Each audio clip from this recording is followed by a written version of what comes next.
Hey, what is going on, guys? In this video today, we're going to be covering how to get more kills, and specifically more high kill games in Fortnite Season X.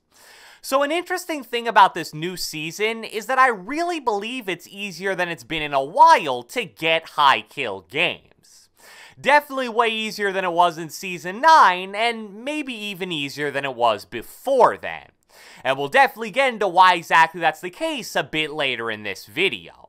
One thing I want to make clear at the very beginning here is that the term high kill game is actually pretty subjective, and it varies from player to player.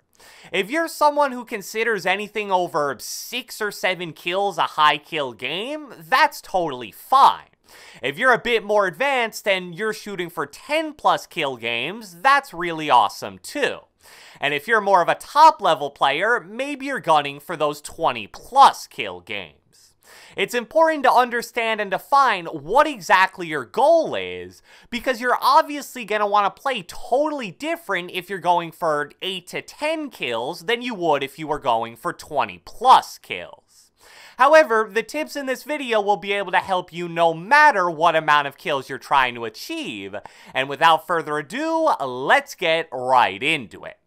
Alright, so let me start this discussion off by expanding on what I mentioned earlier, which is that high kill games are much easier to get in Season X than they've been in the past.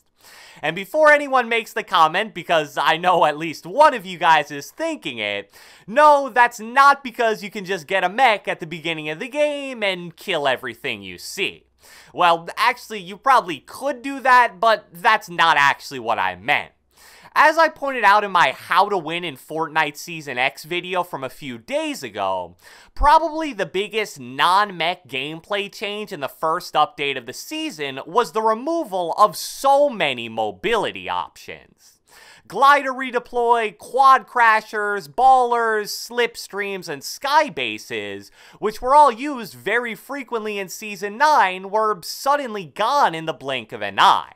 What this has done is it's predictably made the pace of play in Fortnite matches considerably slower, and also made the length of games considerably longer. A good way that I usually measure this in a more quantitative manner is by looking at the length of the files whenever I get a 20 plus kill game that I plan on using in a video. For Season 9, I would say the average length of those full game files were usually 16 to 18 minutes or so.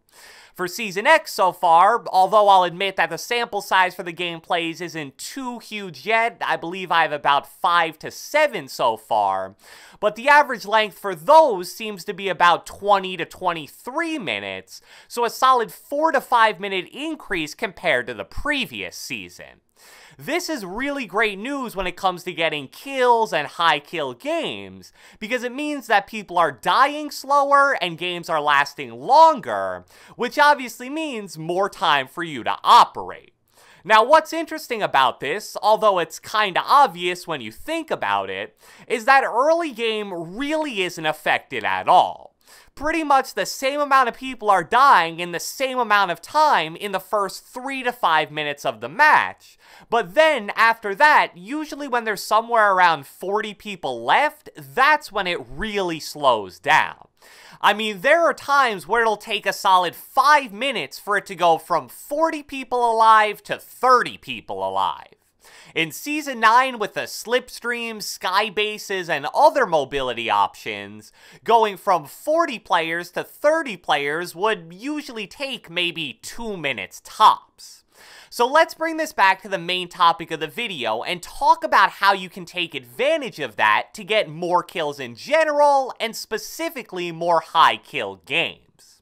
So in terms of the beginning of matches, even though players die much slower towards the middle of the game, you still want to get off to a good start by hot dropping.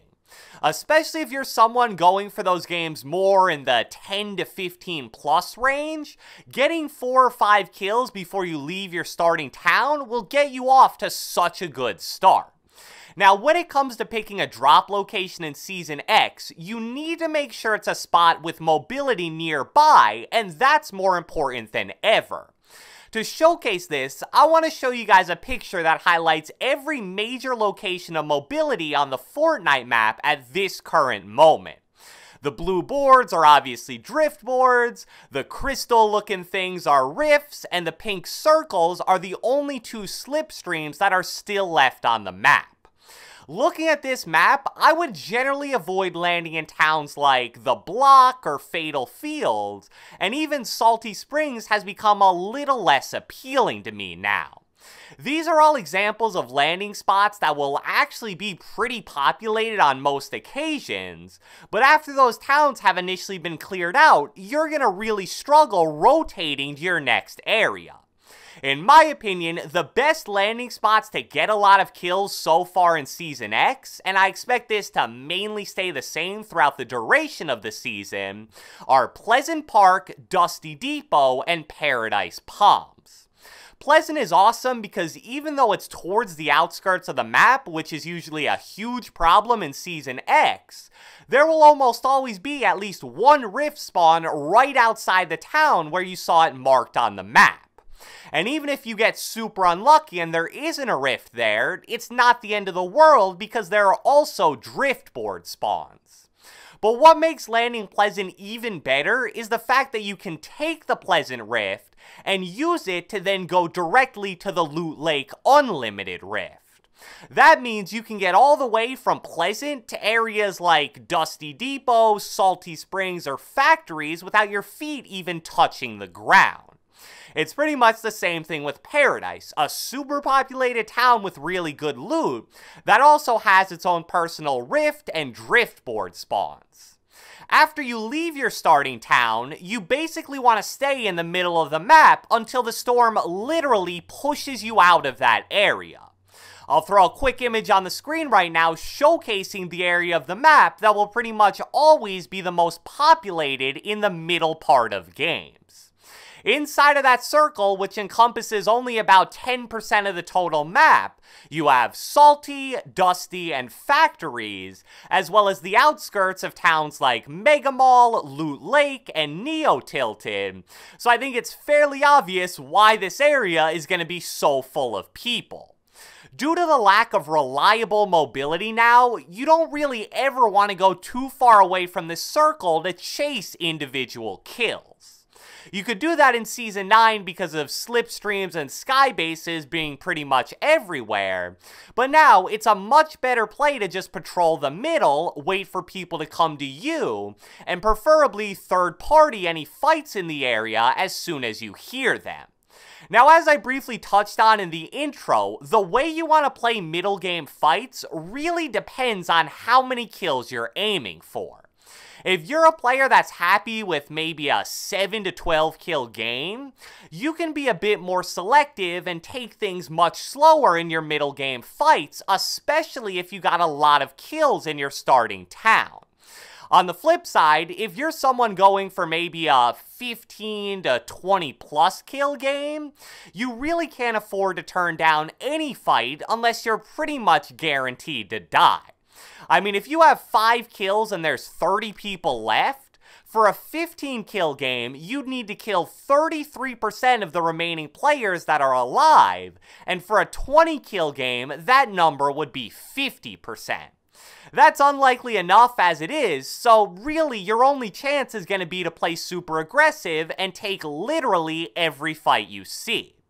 Another thing you really want to pay attention to towards the middle and end of games are mech spawns. After the initial 2 to 3 mech spawns at the beginning of the game, a few more will spawn more towards the middle and end of the match.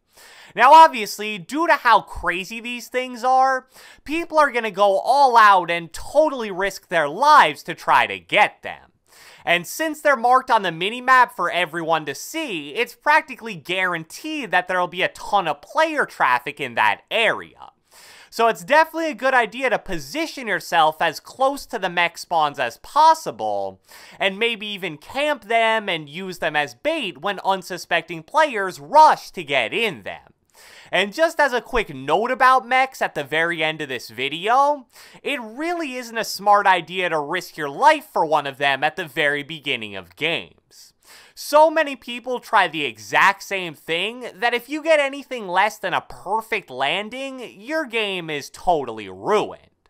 So, I hope you guys enjoyed this video, and if you watched the entire thing, be sure to let me know with a comment down the comment section below. I want to know, what is your highest kill game so far in Season X? I believe mine is 24. Be sure to leave a like, leave a comment, subscribe, turn on post notifications, do whatever the heck you want, and I will catch you guys next time.